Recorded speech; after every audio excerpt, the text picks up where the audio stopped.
Bonjour.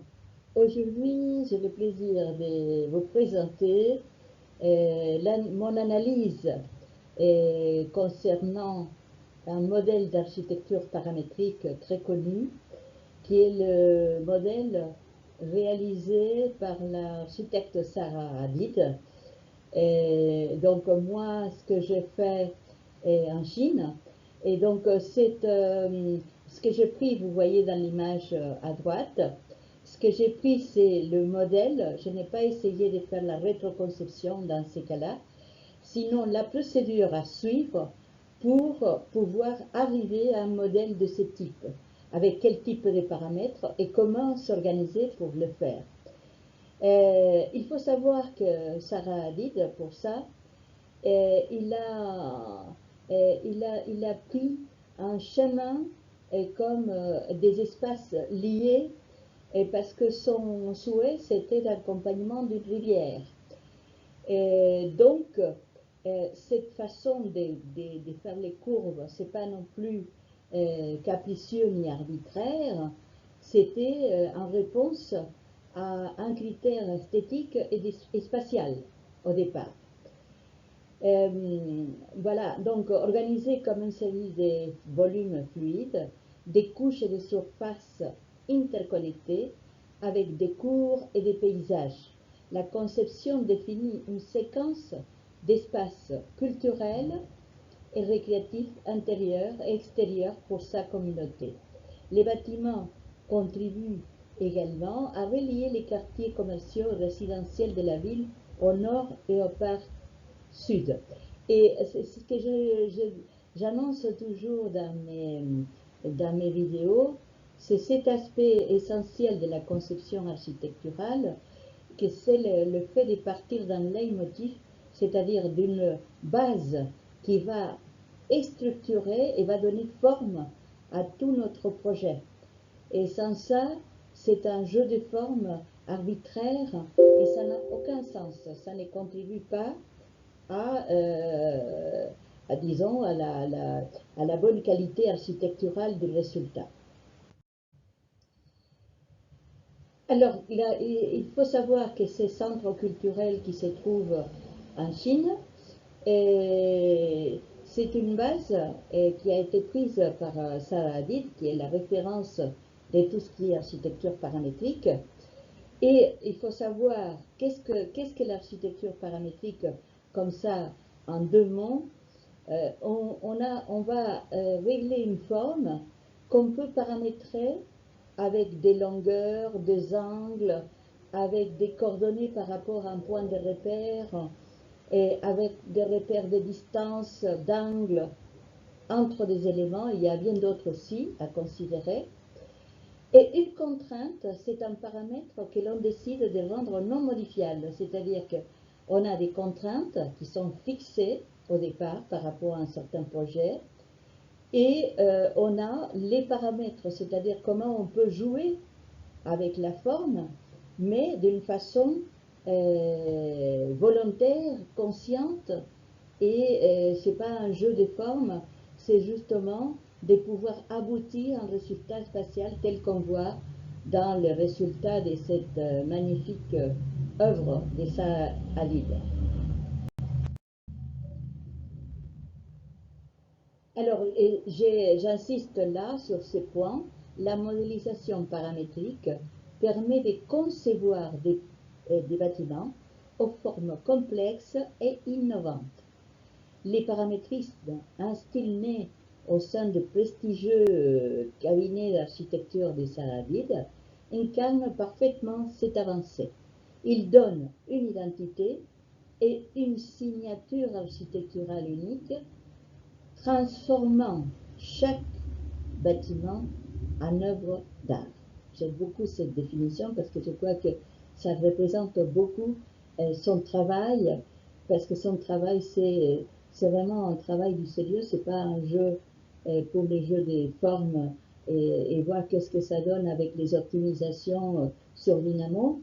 C'est vraiment avoir conscience que l'architecture c'est une réalisation et c'est l'encontre de plusieurs domaines, entre autres l'aspect de la construction. Alors, qu'est-ce que je fais? Quelle est comment j'ai extrait pour pouvoir déterminer les paramètres qui sont essentiels dans les modèles adoptés par Sarah Hadid sur ses projets. À la base, si vous regardez en détail, ici je reviens, je ne peux pas revenir, bon. À la base, c'est une structure linéaire où il y a une forme, sur Revit on va les voir tout de suite, une forme qui a été une forme avec paramétrique, c'est-à-dire qu'elle va varier suivant un chemin déterminé, et cette forme va être extrudée suivant une spline dans notre cas, qui va donner les modèles de référence.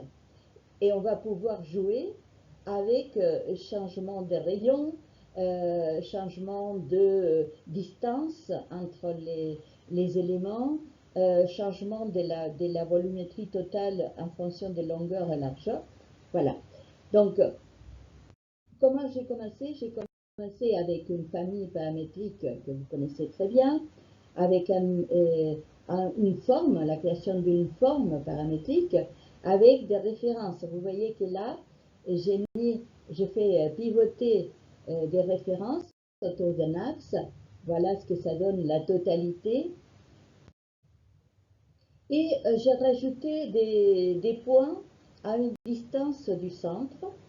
Et ces points-là, voilà, j'ai donné une distance qui a été après transférée comme paramétrique, que j'appelais R1, rayon 1. Voilà. Ensuite, j'ai essayé de voir pour changer ces paramètres.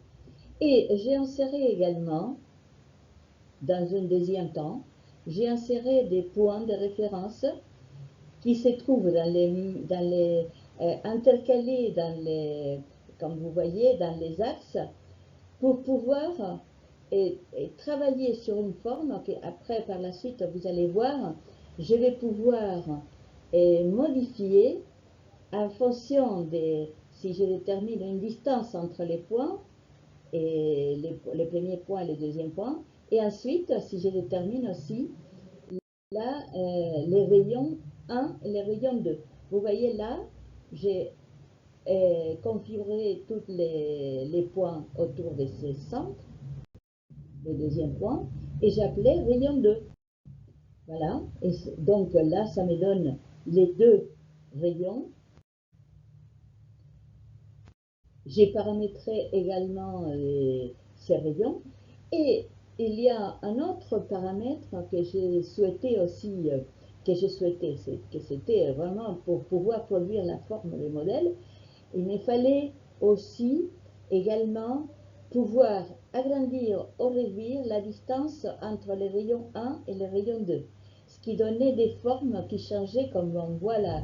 Après, on va les voir dans son modèle construit. Donc, c'était cette forme linéaire, mais avec des courbes qui vont changer au fur et à mesure.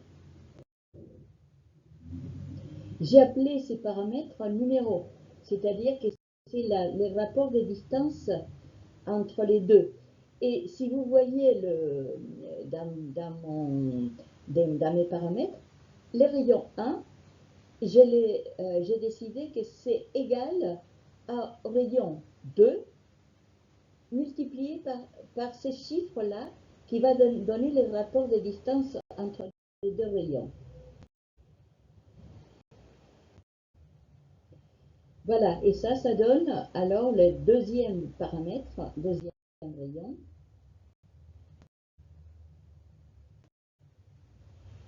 Par la suite, qu'est-ce que je fais? J'ai construit un spline, vous voyez là, une spline qui va suivre tous les points, et ça donne ça au départ.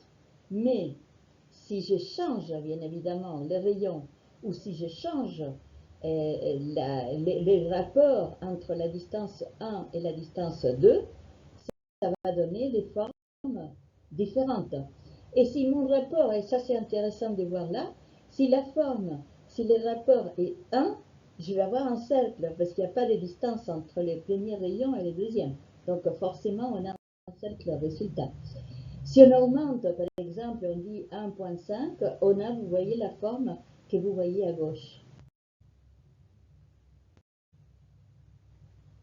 Alors, le deuxième pas, c'est la création d'un volume conceptuel, des façons de pouvoir venir après constituer la trajectoire pour pouvoir venir avec les formes qu'on vient de créer et les attacher sur certains points et pouvoir les configurer aussi en fonction d'une proportionnalité entre R1, R2 et une distance. Bon, là c'est un volume conceptuel, voilà, avec une distance, une largeur et une profondeur. Vous voyez, c'est un rectangle. Et sur ces rectangles, j'ai positionné des points de référence et à une distance au départ qui est réglée à 20% de la fin ou du point de départ. Voilà. Pareil, j'ai créé les 4 points ici. Et après, j'ai créé, disons, j'ai approché et j'ai déterminé pour avoir un spline que je voulais et je souhaitais, je pouvais constituer une autre. Mais les splines, j'essayais de les faire un petit peu en suivant le modèle de référence des saradides. Donc, voilà, vous voyez là, j'ai créé mes lignes de référence et j'ai créé cette spline. Et cette spline après, j'ai créé une proportion, j'ai créé un paramètre de largeur, un paramètre des longueurs, de façon qu'après sur le projet, je pouvais vraiment m'adapter et suivre plus les modèles de référence.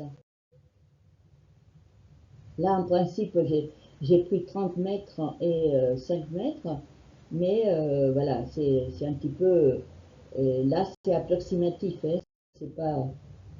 Je n'ai pas essayé, j'insiste sur ça. Mon jeu pour cette procédure, ça a été de trouver la base de la procédure pour l'architecture paramétrique. À aucun moment j'ai eu la prétention de faire la rétroconception de l'ensemble de l'œuvre. Donc vous voyez là les positionnements déjà stratégiques pour faire venir la forme. Là, vous voyez, il y a une première forme insérée, toujours par rapport au plan de référence. Voilà, là j'ai inséré, vous voyez, les formes sont identiques pour l'instant. Mais après, et c'est très important, j'ai créé dans la forme des bases des typologies différentes, type 1, 2, 3, 4, j'aurais pu faire une dizaine. Parce que ça va me permettre après, en créant des types séparés, de pouvoir faire que la forme varie en fonction du positionnement dans l'espace.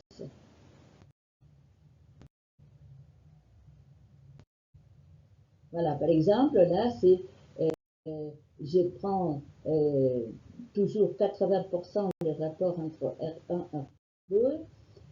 Après, j'essaie de varier ça et j'ai constitué des types avec des rayons différents et ça donne qu'après, vous voyez, la forme va changer au fur et à mesure et quand j'ai la totalité, je constitue la forme totale. Et cette forme totale, c'est ça, c'est-à-dire que je constitue avec toutes les formes, j'ai choisi toutes les formes et les chemins pour avoir une unité. Et là, j'ai la forme totale avec que je peux bien évidemment la faire varier encore avec des paramètres de largeur et de longueur. Bien évidemment, là. Hein? Vous voyez, là, par exemple, si je mets à nouveau, pour toute la forme maintenant, si je mets un rapport égal à 1, qu'est-ce que j'ai comme résultat? Je vais avoir des cercles qui sont insérés. Ou alors, si je change et je réduis au maximum, vous voyez la forme prononce, les angles sont beaucoup plus prononcés et je peux obtenir une forme beaucoup plus, disons, avec des angles beaucoup plus contrastés au fur et à mesure que j'ai constitue cette totalité.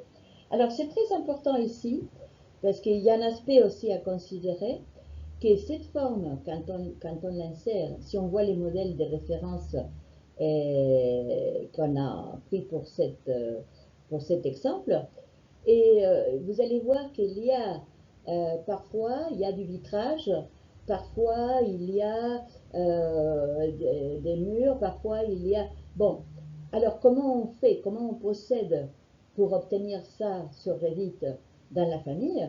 On va venir créer la surface et on va tramer la surface avec des distances UV. Vous voyez là, c'est la trame. Je montre seulement le maillage distance UV et avec une distance maximale, minimale, ça, je dois l'adapter en fonction de chaque projet. C'est pour ça que j'insiste, ça c'est la méthode pour l'objet de référence, mais c'est la méthode, si vous voulez, obtenir un résultat qui se ressemble dans l'aspect global à notre projet des Zaha Hadid en Chine. Et par la suite, bien évidemment, je suis obligée de créer des motifs. Vous savez, sur Revit, on a la possibilité d'avoir des panneaux, des motifs adaptatifs en fonction d'une surface. Et je pourrais, là j'ai mis un exemple, j'ai mis une espèce d'ouverture de fenêtre, mais vous allez voir par la suite, je peux insérer des motifs qui sont complètement divers et variés. Ça dépend de l'exemple et du résultat qu'on veut avoir. Parce que je vais pouvoir caler ça dans toute la forme ou partiellement dans certaines parties de la trame. Bon, là, j'ai créé le mode. Je ne vais pas m'attarder beaucoup pour expliquer ça, parce que je pense que vous connaissez déjà comment ça s'est fait. Ça s'est créé, j'ai créé les cadres, j'ai créé la fenêtre. Et voilà, avec les matériaux, toujours très important, hein, la définition déjà dans la famille d'avoir les matériaux ou des paramètres des matériaux, ce qui va me permettre par la suite, sur le projet, de pouvoir changer à ma guise et avoir des matériaux qui sont différents. Vous voyez les résultats là, par exemple, hein, là je l'ai fait exprès dans la famille, de venir avec des motifs différents. Bien évidemment, ça c'est pas sur le projet pour l'instant, c'est en famille, hein, c'est la famille. Donc ça c'est avec d'autres modèles.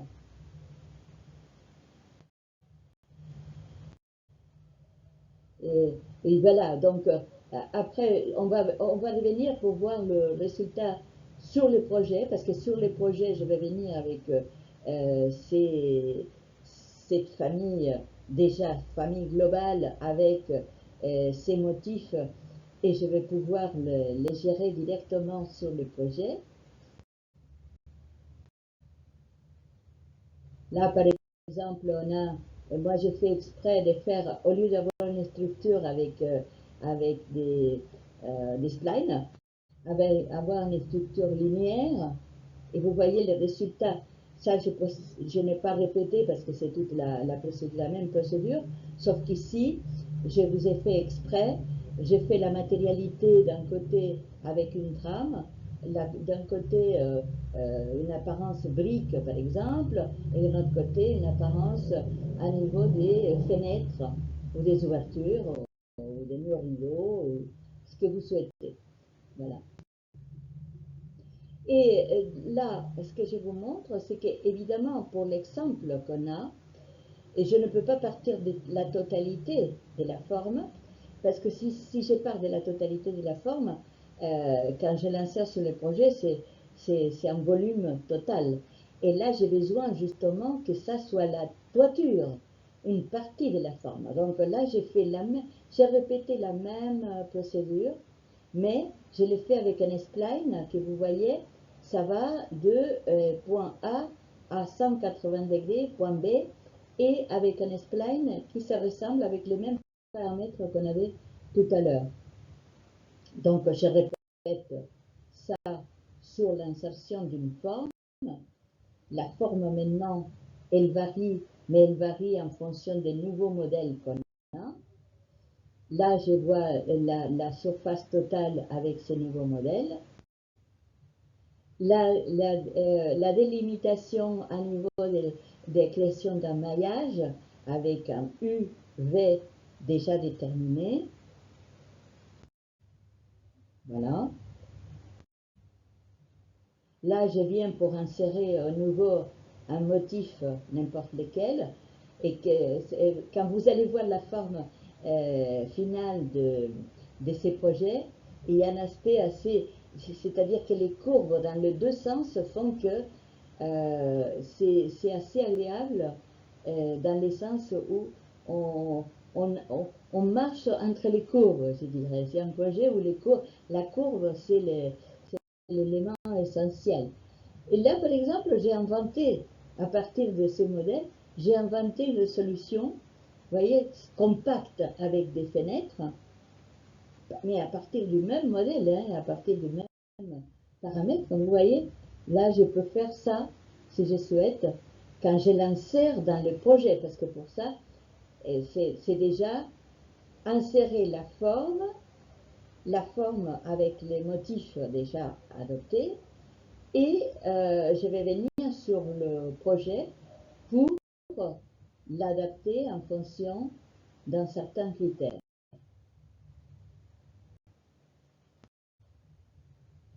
Et ça, si vous voulez, je répète, j'ai fait les modèles déjà seulement avec la surface, comme on avait fait tout à l'heure.